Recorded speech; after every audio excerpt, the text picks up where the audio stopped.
Good evening, everyone. I'm Chris Scott, the enterprise editor at The Sun. Thanks for tuning into this latest edition of Sunspot. I believe this is our 93rd or 94th edition.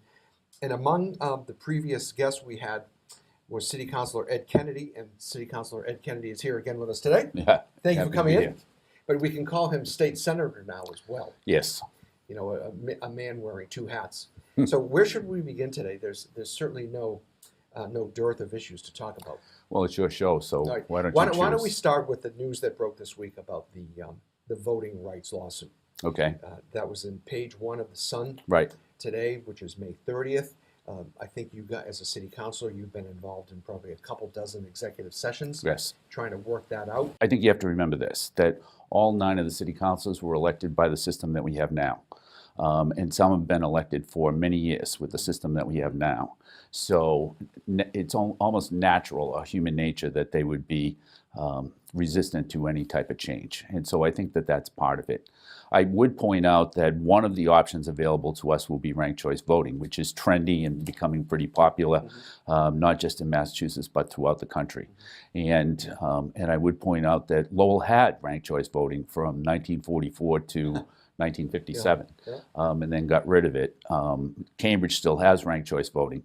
So I do think that of the 4 options available, ranked choice voting probably stands the best chance of prevailing as in the final outcome, just because it most resembles the system that we have now. Is that something that you would be angling for?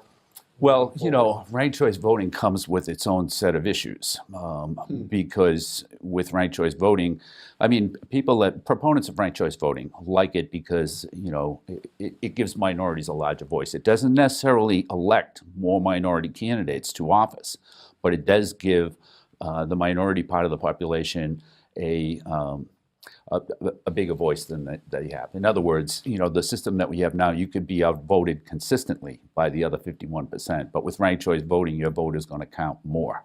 But I do think that what will come into play, or what can come into play, is something called tactical voting, where, you know, I might give you my number 1 vote because I think you're the best candidate, but maybe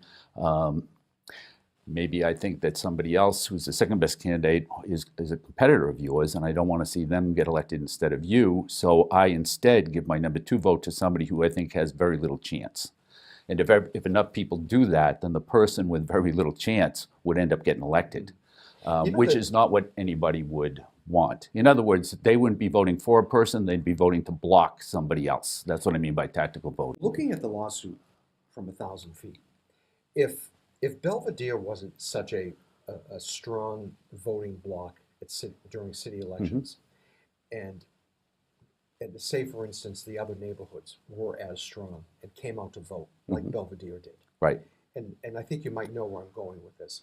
Do you think they would even have this lawsuit? No, maybe not. I think that's really the issue, and it's an issue that's, you know, a lot of people in Lowell don't vote. And the same thing happens in Lowell. It happens in a lot of the towns where the turnout is very, very low. You know, sometimes 12%, 10%, 14%. You know, that's extremely low turnout. And so there were people elected to the city council that I believe might not have been elected, or might not have been elected to the school committee had Belvedere not voted and flexed its muscle on the high school issue. Yes. I think you would agree with that. Yeah, there are people that sit on the city council. I mean, there are people that think that you rode, you know, your popularity in Belvedere on the high school issue all the way to the state senate. Yeah. And I wouldn't say, you know, that's maybe not entirely true, but certainly that had an impact on your election to the state senate. Well, I think it probably had some sort of an impact on it, but it also, too, I think you have to remember that I had just been the mayor, and that I had done very, very well in recent city council elections before the high school. So I think there were other factors. I mean, I ran against, in the primary, there were 2 other mayors that were running, but I was the most recent of those mayors, and I think I probably benefited maybe more than they did because of that. But I don't think, you know, to say that Belvedere, you know, decides every election, they don't. What Belvedere does is they have a bigger impact than other communities, but that's only because they vote. And, you know, you've got certain areas of the city that, Centerville, for instance, in the last election had, I think, 3 candidates on the ballot. But they everybody in Centerville didn't go and vote for those 3 people. What they did is they voted for people that lived in other areas. And I think that there are some people who just vote because the city councilors are at large. And to me, or to any other member of the city council, a vote in Belvedere is not worth any more than a vote in the Acre or Pawtucketville. They're all one vote. To get back to the lawsuit just for a few minutes, we don't have to go through all the options. But correct me if I'm wrong, my understanding is the city council will narrow the 4 options through discussions and votes over the course of the next few weeks, right? And then 2 votes and 2 options will be on the ballot. Yeah. If a non-binding referendum. As a city council, if you're still on the city council then, but would you vote to back the option that voters back? Yes, I think that's the whole point of putting it on the ballot. But well, the reason I asked is one of your colleagues was on the radio this morning, and he didn't quite answer the question like you just did. Okay. You know, that it was, and being respectful to that person, that was Mayor Salaries. He said, well, we got to develop more information. But I mean, isn't that the whole reason for having a? It is the whole reason, but we in this case, referendums have to have a yes or no answer.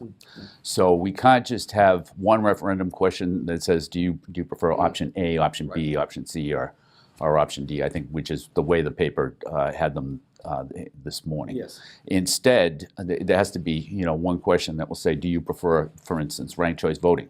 Yes or no. Would you prefer that we move to let's say a hybrid system that would be at-large and district councilors? You can vote yes or no. It's possible that both of those would fail, and it's also possible that both of those would succeed. So if both of those succeed, then what do? Do you say, well, ranked choice voting succeeded with 53% and the other one with 51%, so let's go with ranked choice voting? Some people on the city council might choose to make their decision that way. What type? I'm sorry. And that would not be wrong, but I think that even after the election and after the referendums is complete, there still is going to have to be some deliberation amongst the city council. What kind of deliberations are you envisioning with your colleagues on the 4 options moving forward? I tried to press you earlier about in the executive session, who favored what. I think some of that insight will come out as you guys deliberate on the options. Probably it will. Probably it will, and there'd be And those will be done in public session, right? There would be. I would hope so. There is no reason to not do everything else going forward in public session that I can think of. That's without the advice of the law department. But I would expect that going forward, the rest of the way, we would be in public session, and to release the minutes from the executive sessions that we've had so far. Very good. Let's just move on. We'll move on to another big issue involving the city. You recently voted the loan order for the high school. Right. The appeal period is now passed. Yes. So apparently there's been no appeals. That's to the correct. Loan order, correct? Yes. So that loan order will stand. Right. Tell us what your future has in store in terms of retaining your seat on the city council and also being a state senator. I wanted to just read something to you that I quoted you saying back, and I don't have my glasses, but this was in April, something about, after the loan order vote, I see nothing to compel me to remain on the council. Right. And more recently, I had written in the column, or one of my colleagues wrote that I think this was me actually, but you used the phrase, the loan order is the point of no return. Once that loan order is done, right. You're going forward. So where do you stand? I'd probably use point of no return because I've said that before. Yeah. And what I meant by that is that, once a loan order was voted on, that meant that we were absolutely doing the high school. There are no other roadblocks. Correct. And no path back to a different location. I wouldn't be surprised if something pops up, but anyway. Well, if it does, it does. But I think at this point the high school is going to be built, and we have the MSBA approval, and it's going to be built downtown. And I don't see anything that could change that. Maybe there's something unforeseen, but I don't see it that way. And so that's what I meant by it being the point of no return. Because I agreed when I ran for state senate, because I had people saying to me who were supporting me, saying, why should we support you for the state senate and then we lose you on the city council? And that means we lose a vote for the high school location on the city council. So I agreed at that point that I would stay at least until we did the loan order. And that's what I meant by there's nothing that compels me. In other words, I'm not bound by any commitment that I made to stay on the city council beyond that. Given that, there's also no reason for me to leave. What I have found for the past 5 months is that I've been able to manage both without missing a beat almost. And when I say that, I mean, city council meetings, subcommittee meetings, and all my duties as a state senator, including in Boston and in the district. So if that continues, then I would prefer to serve out the term. I would point out, too, that now we begin the summer sessions and the summer schedule, which means there'll just be 2 city council meetings a month for the next 4 months. Basically until October. Till October. So in October, I'll probably take another look at it and see how busy it is. But I look at it as, the decision is mine, whether or not I feel like I can fulfill both responsibilities. And as long as I can, then I'm willing to stay. I do have people. So you made the decision you're going to stay on the city council? I'm going to stay for the summer. Unless something unforeseen comes up that would require me to say, listen, this is just getting a little bit. So last too time much. we talked about it, you said you'll stay until the loan order. Yeah. Basically is approved and there's no appeal. Right. Okay, that's done. So now you're pushing out a little bit more. It just seems to me that, and I think the casual observer would agree, that you keep pushing the decision down the road. Before you know it, it's going to be November. Right. And by then it will be moved. Right. So why don't you just come out now and say you're going to stay in the city council? Well, maybe I will, but again, I hold the decision myself, and so I don't want to say that and then say, you know what, I thought I was going to be able to stay, but this is getting to be a little bit too much, and then have to leave. So I don't want to do that either. But I also think that it's the summer should not be bad for me. I should be able to do that for those 4 months, and then I'll take another look at it in the fall. But I was elected to a 2-year term on the city council, and if I had my druthers, I would prefer to serve out that term. I do have people who I've heard from who have lobbied me to stay on the city council for a variety of different reasons. What's so important to stay on the city council for? You said you basically just be meeting twice a month now through October. What's Well, so that doesn't important mean to stay on the city council? Well, I think the lawsuit is a big issue, and that's going to be something that's going to have to be decided in the early fall, and that's going to be big. And so, and I participated fully in that discussion in the public sessions and in the executive sessions. The person that would replace me has not had the benefit of any of that dialogue over those months.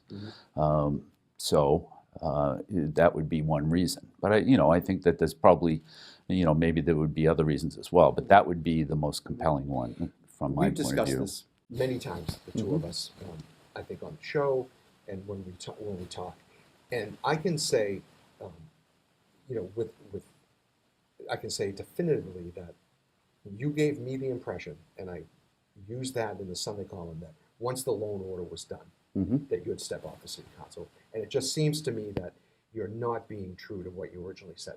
Well, that's, you just look at it differently. But I do think that there were some people. I look at what you told me. Right. But I use the words that you used. Right. So it's not looking at it differently. Well, it is looking at it differently because the commitment that I made was to stay on. But people have inverted that to say that I would leave. But I'm not sure why there are certain people that want me to leave the city council. I think I'm doing a pretty good job. So I don't understand I'm not why. saying you're doing a good job. That's not my decision. I'm just trying to hold, which I think journalists do, and what journalists should do, is to hold public officials accountable for the words that they use. Right. And I'm not, and we'll move on to another subject. So Yeah. I'm not inverting anything, but to me, you made that perfectly clear that once the loan order was done, you'd step off, concentrate on matters on Beacon Hill, and then the 10th place finisher would step in. All right. Maybe you misunderstood, or maybe I didn't. Maybe I didn't. I don't think I say misunderstood. it. But Yeah. But to me, that was the commitment that I made, was to stay on until the loan order, not to get off as soon as the loan order was done. If it gets too hard, then I'll step down, but step away from the city council. But if it isn't, if it's manageable as it has been so far, then my preference would be to stay on throughout the term. Yeah. One last question on this in this regard. It's quite clear to me that you're going to stay on through the term. I don't think you're going to. I don't think this is a big deal for anybody but you, by the way. No, it's not. But Yeah. No, the newspaper has made an issue out of it, and again, it's not a big deal for me. I consider my job one of the many things I do is to hold people accountable for the things that they say. But so with that said, can you say here today that you would not seek another term on the city council? Oh, yeah, I'm absolutely not running Okay. for re-election to city council. Okay. I've made that pretty clear. And I've said that on John McDonough and George Anthony's Yep. TV show. Okay. And I think I've said that on the radio. guys, yeah, okay. I've said that several times. And I have no intention, and there are no circumstances under which I would run for re-election. Okay, okay. Let's just move to a couple things at the State House. UMass, the state university system, has been under quite a bit of fire for some issues at the UMass Boston campus, Yeah. for some very high salaries. The Herald has written about that. The Globe has written about that. We've had some of those stories. One of the leaders in the Senate, the chairman of the Ways and Means Committee, Michael, and how do you pronounce the last name? Rodriguez, Senator Rodriguez. It seems to me is the only elected state official thus far who has said to UMass, we're not going to give you that extra money. You're going to have to make some accommodations. How do you see all that playing out? And do you share his sentiment on it? I think it will play out in the conference committee. I think that, the House has their version of the budget, the Senate's got their version, the difference, the Senate version, by the way, gives more money than the House version to the university system. The difference is that it also has a provision that would prevent them from raising tuition and fees for students. But I do think that it hasn't played out yet, and it will play out in conference. And there'll be a conference committee that will be comprised of members of the Senate and members of the House of Representatives that will iron out the differences in the budget and come up with a consensus. There's a lot of salaries that are very, very high. On the other hand, I'm not sure how many of those salaries come from the medical school, and the medical school is different. Just because it's a medical school, right? So, and in order to attract, teachers and so forth, I think it needs to be different. So, I think that it's fine the study that was done in the newspaper article, but I think it probably warrants a more in-depth look at and also what is on the horizon for the university going forward. You know what I mean? You don't want to end up having a discussion like we're having this year every year. You don't want that to come up every year. And so, it remains to be seen. It seems to me that right now the Pioneer Institute and maybe the chairman of the Ways and Means Committee in the Senate are the only two entities that are trying to hold the university accountable in this regard. There was a representative, Taki Chan, who I guess filed an amendment to try to have the university, cut down on and reduce some of those high salaries. But that fell on deaf ears. And it just seems to me that the way the president basically said earlier this spring, if we don't get this extra money, we're going to raise rates. Right. We're going to raise tuition fees. It almost seemed like extortion. Well, that's a pretty strong word, I think. I think if you're going to do a review of the salaries at the university, you need to do that in a way that's comprehensive and thoughtful, and not just say, well, listen, these salaries are too high because they're all six-figure salaries, and we've got to get rid of them. I think you have to kind of look at how did they get that high, why are they that high, and who are we paying that kind of money? But let's be honest. You've been around for a long time, as have I. That study would never be done. I mean, there's no appetite, in my view, on Beacon Hill to take a look at, say, the 100 top salaries in the UMass system and to figure out, who's earning them, what are their job descriptions, are they meeting those job descriptions, and how high did they get? Yeah. It just seems that there's no appetite for that at all. I don't think that. I disagree with that. I think that there is an appetite for that, and I think it's a growing appetite, and I also think it's worth a look. And I think you owe it to the voters and the taxpayers to take a look periodically at that. And so I would say that there is an appetite for that. I think along with that, there are certain members of the Senate and certain state representatives that have universities in their district, right? Yes, to you. And I'm one of those. But as is, I think it's Senator Collins in Boston and Senator Comerford out in Amherst, and so they have a different view because I naturally want the university the University at Lowell to flourish. But anyways, I think that probably just remains to be seen what will happen with that. But I don't think it's played out, and I do think there is an appetite to take a look and review of of those salaries. I'll believe it when I see it. Mhm. What are some of the other issues on Beacon Hill that have been an eye opener for you? Maybe just if you could list a couple of other things since you've gone down there to represent. Well, the I first think the Middlesex Promise district. Act is something that has a lot of, that's got a lot of traction. I think that there's a strong appetite in the Senate to do something, and I think that there's a growing appetite, if I can use the same word twice, in the House to do the same thing. I think both bodies put more money into education this time. The Senate was more generous than the House. But I also think that, the Promise Act is something that we have to look at long range. And, something that's going to cost over $1 billion. So it's a considerable amount of money, but I do think that the Commonwealth has to make that kind of commitment to education, and that it's something that we can phase in over just a few years. What do you feel about what's your view on legalized gambling, sports betting? I don't have a strong. I mean, I'm not in favor of. I'm not a gambler, and so it doesn't. I think to do it to some extent is probably okay, just because otherwise you kind of miss out. But I'm not sure that it's always good to just jump on every revenue generator just because you're missing out otherwise. On the other hand, you do have a responsibility again to the voters and the taxpayers to look for as much revenue as you can. What's your view on the infrastructure issues and gridlock around Greater Boston, and what should the state do about it? The state needs to have a substantial investment to infrastructure. I think that it just gets, and everybody recognizes this. You get on 495 almost any afternoon, and you're going to be in stop and go traffic. Route 3 was expanded to another lane. And what happens is you build another lane, which then spawns more economic, right, industrial development, and which is more cars, right? And so it's kind of it's not so much of it's a bad problem, but it's a never-ending circle that you go around in. But I do think that there are many areas in the city. A lot of the traffic, I think, is caused by traffic friction. And so that's something that probably that people should take a look at. It's not just the volume, it's also traffic friction. What exactly do you mean by traffic friction? Traffic friction would be, let's take the intersection or the interchange of Route 3 and 495 in Lowell. You've got people that are changing lanes. So if I'm in the the fast lane and you're in the middle lane, and I put my blinker on and I cut in, you have to slow down to let me in. When you slow down, the guy in back of you has to slow down more and slow down more. Well, if you're going 60 miles an hour, you got to slow down to 59 miles an hour, right, to let me in. 60 cars back, that guy's got to stop, right? That's the yo-yo. Yeah.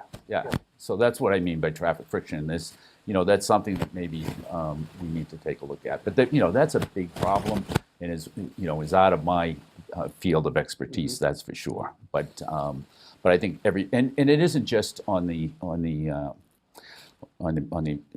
highways. I think it's also in the city. In this city, but almost in every community, the traffic is much greater than what it was. Well, a big problem I see in Lowell in terms of traffic are traffic control signals that aren't properly timed. Yeah. It just seems that just really causes serious gridlock. It does. And for instance, let's look at the corridor from Pawtucketville, from out of Pawtucketville, and you come along the river to the Hunts Falls and then go across because you're going to 495. And so then you continue and you go up out Route 38 or 133, but let's just stick with 38. Those lights are not in sync, and you're stopping along the way. Not only that, but what exasperates the whole situation too is that you've got construction going on at Aiken Street, right? That's kind of it seems like it's taken forever, and that kind of slows it all down. So that's been dormant for months. Yeah, with big piles of dirt on both sides of the road, right, on all sides, on all corners. Yeah, that's a mess out there. Yeah, and the good news is that in Lowell we've got a lot of traffic improvements coming on board. The bad news is that a lot of them are going to be done concurrently, along with the high school construction. And so when all of that gets going full steam ahead, that's going to create a lot of nightmares. However, at the end of the tunnel, and people just need to remember this and be patient, I think that the whole situation will be better. But it's a good reason not to be running for re-election of the city council. That's a good. Thanks for coming in. I appreciate you taking the questions and being patient. And I always enjoy speaking with you. Good luck at the state senate, and we'll see what happens the Okay, City Council. thank you. Thank you for having me. Thank you. Thank you for tuning in to this latest edition of Sunspot with City Councilor, State Senator Ed Kennedy. Check the LTC website to see when you can watch this and on what channels. Have a good night, everyone.